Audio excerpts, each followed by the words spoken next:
Hey guys, Danielle Collins here, just reporting on the month that was April. Thanks for joining me. Jumping into sales, at the time of recording this, we're sitting on 154 recorded properties on realestate.com advertised for sale. As always, most of that stock does sit in the South Hedland market, smaller proportion sitting in the Port market. When it came to under offers, guys, we saw 33 recorded under offers by all agencies across the town on realestate.com. Happy to report that 24 of those were by Hedland First National and 13 by my direct team. So even with school holidays, Easter long weekends, Anzac long weekends, it still proved to be a very busy month. When it came to settlements for the month of April, we actually saw in my direct team 12 settlements. But what is interesting is that 9 of those 12 went to out-of-town investors. So we did see a lot of investors buy in this month. Interesting fact, when it came to under offers, majority of our buyers for April were actually locals. So it was a bit of a reverse, but yeah, really interesting month when it came to settlements, and congratulations to the 12 sellers and buyers that managed to transact for the month of April. Jumping into leasing, guys, at the time of recording this, we're sitting on 93 advertised properties on realestate.com available for rent. Most of that stock does sit in South Hedland, a much smaller proportion sitting in Port Hedland. For the month of April, Hedland First National saw 18 properties go under application when it came in the rental market. $2,000 was our highest lease. This was for a 5-bedroom, 3-bathroom home in Prettypool, and $600 was our cheapest, and this was for a newer 1x1 in South Hedland.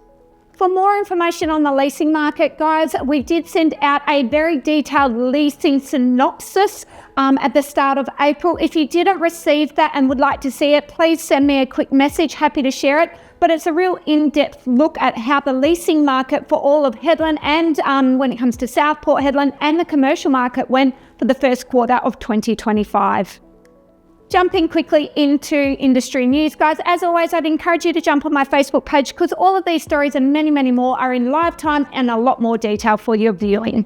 I think the biggest headline that we did see consistently through April was Donald Trump and his tariffs. Obviously, all of Australia, all of the world are watching closely to see how it's going to impact each and every individual region, country, state. And obviously, Hedland and the Pilbara and the greater WA economy are very closely monitoring that. So every industry has made comments on it and saying they're watching it closely. But I guess no one can predict what Donald Trump is going to do next. So we all need to stay tuned and just see how it rolls out.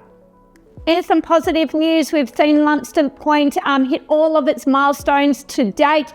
Roadworks are in works right now, and that's looking really good. So there was a lot around what's going on with Lumsden Point and the expansion of our port, so that's exciting as well. There was also an article about lithium and how the greater world is in real short supply of lithium and how the Pilbara is a real solution to that, deficit. So there is a lot about that, who is driving the demand, who can potentially take up that supply, and I'd encourage you to read the whole article, quite an interesting one.